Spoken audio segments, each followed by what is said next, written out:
কেউ তাকে কখনো দেখেনি, অথচ সে ছিল পাশে, আমাদেরই আশেপাশে। কিন্তু আজ এখন কোথাও নেই।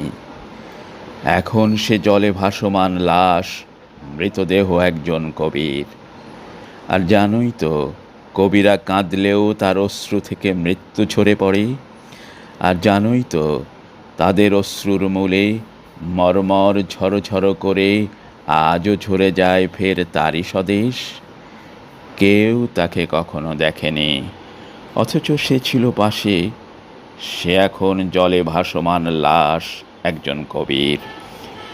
কবি তাকে যখনই ভাসায় জলে, পদ্মা তাকে ঠুকরে ঠুকরে খায়, যেন তারই অশ্রু, তারই অক্ষমতা, অর্থাৎ তারই মৃত্যু, তার অবসান, তার উদ্গত নিঃশ্বাস।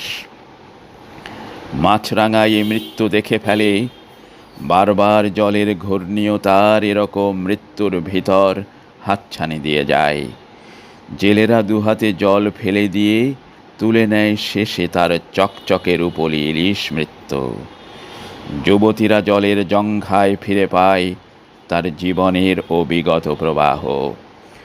ঢোরা সাপ, কামট, হাঙর মাছ এসে তাকে ছায়া দিয়ে যায়।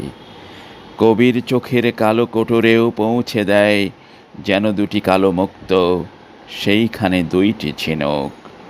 কবি যতবারই কাঁদে, এদেশেও অনাচার, মৃত্যু আর রক্তারক্তি বাঁধে। কবির মৃত্যু নিয়ে আজও দেখো ওইখানে লোফালোফি, ওই তো পদ্মায় ওরা কবির ভাসন্ত মরা দেহ নিয়ে খেলছে খেলছে।